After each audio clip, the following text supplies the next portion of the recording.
प्रताप के साथ मैं हूं कीर्ति दीक्षित और मेरे साथ मेरी सहयोगी शिवांगी द्विवेदी। भानु प्रतापपुर की जंग लगातार जारी और इस वक्त की बड़ी खबर रायपुर से आप तक पहुंचा दें, जहां आज दिल्ली दौरे पर रहेंगे सीएम भूपेश बघेल। दोपहर 2 बजे रायपुर से दिल्ली के लिए रवाना होने वाले हैं। हिमाचल में कड़े मुकाबले को देखते हुए संभालेंगे मोर्चा। जीते हुए कांग्रेस विधायकों को लाया जा सकता है रायपुर।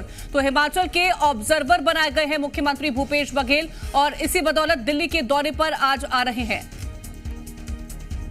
देखिए, दोपहर 2 बजे रायपुर से दिल्ली के लिए रवाना हो जाएंगे। हिमाचल में कड़े मुकाबले को देखते हुए मोर्चा संभालेंगे सीएम भूपेश बघेल। कुछ एक किसान थोड़ा बहुत जलाएं तो इसका अच्छा रिस्पांस आ रहा है। सभी से फिर से मैं निवेदन करूंगा और मीडिया के भी साथियों से कहना चाहूँगा, पैरादान के लिए वो लोग प्रोत्साहित करें और उनको सम्मानित करना भी चाहिए, ताकि एक तो कार्बन उत्सर्जन नहीं होगा, दूसरा मवेशियों के लिए चारा उपलब्ध होगा।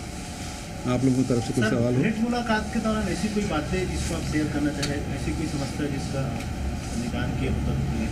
सबसे ज़्यादा बैंकों की मांग आ रही है। बोले हम लाइन लगाए रहते हैं, पैसा नहीं निकाल पाते हैं, भीड़ बहुत रहती है, तो सभी जगह बैंक की डिमांड आ रही है, खासकर आदिवासी अंचल में आरक्षित सीटों में।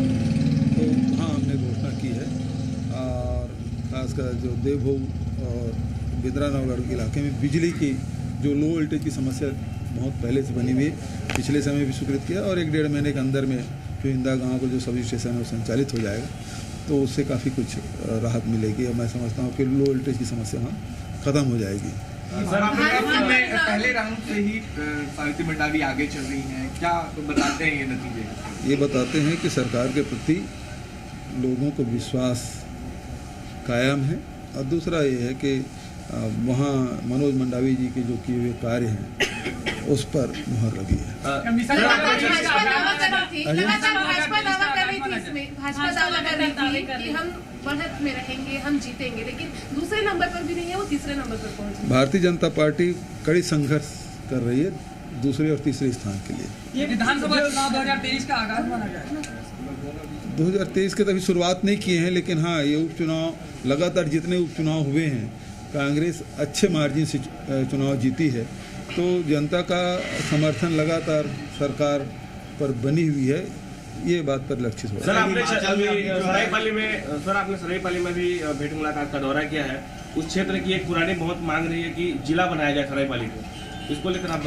मैंने वहाँ भी बोल दिया है कि अब चूँकि अब समय कम बचा है चुनाव का, अब तो साल भर भी नहीं बचा, तो ऐसे समय में वहाँ जिला बनाने के बात तो नहीं हो सकती। हिमाचल में अभी कांग्रेस जो है वो काफी आगे चल रही है, लेकिन कुछ जगह अभी भी भाजपा टक्कर में है, तो क्या लग रहा है वहाँ पे कुछ संभावना? अब वैसे तो देखिए, काउंटिंग चल रहा है तो आखिरी तक इंतज़ार करना चाहिए। फिर भी हम लोगों के जो उम्मीद थी कि हिमाचल में हमारी सरकार बनेगी, वो बनती दिखाई दे रही है। अच्छा, आप दिल्ली जा रहे हैं?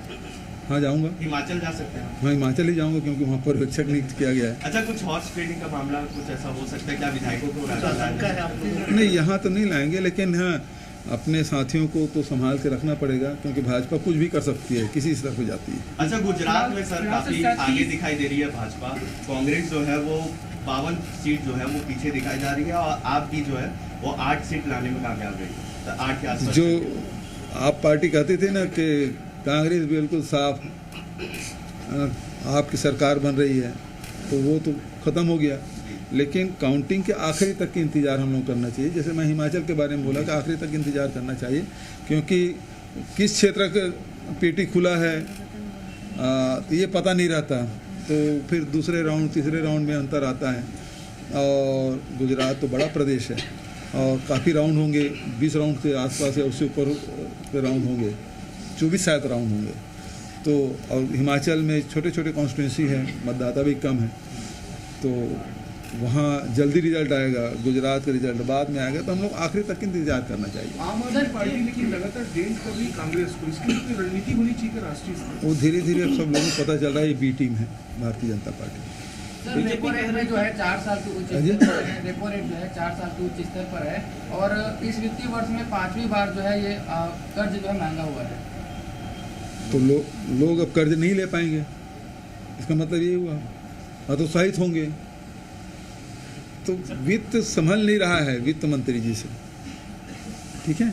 भाजपा भानु के लिए आरोप लगा रही थी कि चरित्र हनन की कोशिश कांग्रेस द्वारा की जा रही है और हम उसे मात दे करके आगे बढ़ेंगे। तो जनता ने भी मुहर लगा दिया और जमानत तो लिया ना। पहले तो बोले तो फर्जी है तो फिर जमानत क्यों लिया? सही थी बात, पुलिस थी, सरेंडर नहीं किया। मतलब जब पुलिस ने नोटिस दिया तो उसको आ जाना था, आए भी नहीं और फिर जमानत के प्रयास करते रहे, जमानत भी ले लिए। कहीं ना कहीं जनता ने जवाब दे दिया। जनता ने जवाब दिया। सर आरक्षण को लेकर अब तक उसमें हस्ताक्षर नहीं हो पाया। अब हम तो राज्यपाल जी के राजभवन से जो बयान आया था, हम लोग तो उसी को मानेंगे भाई, जैसे विधानसभा प्रस्ताव पारित होगा तत्काल हस्ताक्षर किया जाएगा, लेकिन अभी तक के तो नहीं हुआ है। कोर्ट की चुनौती को लेकर भी एक आशंका जताई जा रही है। तो कोर्ट देखिए, किसी कोर्ट के साथ जी मीडिया संवाददाता रूपेश गुप्ता हमारे साथ जुड़ गए हैं। रूपेश, दिल्ली के दौरे पर पहुंचने वाले हैं, हिमाचल जाएंगे, ऑब्जर्वर बनाए गए हैं मुख्यमंत्री, क्या पूरी जानकारी?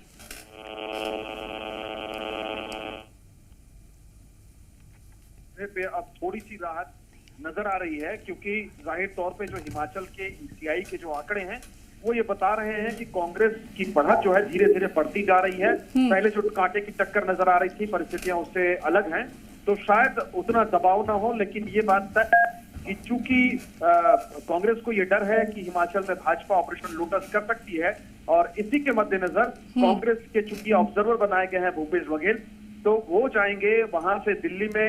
वहां के जो नतीजे फाइनल जब तक आएंगे तब तक मॉनिटरिंग करेंगे, और एआईसीसी के निर्देश के बाद उसके बाद फिर हिमाचल की परिस्थितियों को भापेंगे। अगर परिस्थितियां बिल्कुल अनुकूल रही तो कोई बात नहीं, लेकिन अगर परिस्थितियां इस तरह से दिखती हैं कि हालात बिगड़ सकते हैं, तो जाहिर तौर पे जो हिमाचल के विधायक हैं, जो कांग्रेस की स्ट्रैटेजी है, जो प्लान है, उसके मुताबिक रायपुर लाया जा सकता है। रायपुर में पूरी तैयारियां कर ली गई हैं प्लान बी के तहत कि अगर यहाँ पे लाया जाएगा तो कहाँ रुकाया जाएगा। चर्चा ये है कि मेफेयर रिजॉर्ट, जहाँ पे हरियाणा के विधायकों को रुकवाया गया था, उसी रिजॉर्ट में रुकवाया जाएगा, क्योंकि वो शहर से एक अलग है और सारी सुविधाएं वहां पे उपलब्ध है, तो वहां पे विधायकों को रुकवाया जा सकता है। क्योंकि ये बात भी बहुत महत्वपूर्ण है कि वीरभद्र सिंह के जाने के बाद कांग्रेस में मुख्यमंत्री पद के दावेदार बहुत सारे हैं, और उनके बीच में जो रशाकशी चल रही है उसके मद्देनजर एक राय बनाने में भी कांग्रेस को वक्त लग सकता है। तो क्या ऐसी परिस्थितियों के लिए भी कांग्रेसी विधायक को लाया जा सकता है? ये भी अपने आप में बहुत बड़ा सवाल है, या फिर एक राय बन जाती है? क्योंकि वहां पे कई नेता हैं जो मुख्यमंत्री पद की रेस में हैं, और इसको लेकर के राहुल गांधी की जो पदयात्रा चल रही है उसमें अलग अलग तरीके से सब जा करके राहुल गांधी से मुलाकात कर चुके हैं नतीजे आने से पहले ही। तो वहां पे कुल मिलाकर के जो सीएम की कुर्सी के लिए कांग्रेस नेताओं के बीच में जो रेस चलेगी जी, उस रेस में भी संतुलन कायम रहे, अनुशासन कायम रहे, ये भी देखने की जिम्मेदारी मुख्यमंत्री भूपेश बघेल की होगी। बिल्कुल, सीनियर ऑब्जर्वर रूपेश बनाया गया है मुख्यमंत्री भूपेश बघेल को। कहीं ना कहीं नामों को लेकर के भी अभी चर्चाएं होनी बाकी हैं, लेकिन क्या जो विधायक हैं उनको रायपुर लेकर के आया जाएगा? क्योंकि मुख्यमंत्री भूपेश बघेल को हमने सुना था, इस पर वो बातचीत कर रहे थे।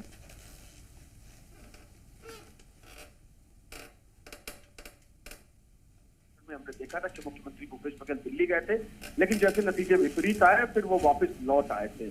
तो अभी की परिस्थितियां फिलहाल तो बिल्कुल तमाम जानकारी रूपेश पहुंचाने के लिए आपका बहुत शुक्रिया। तो देखिए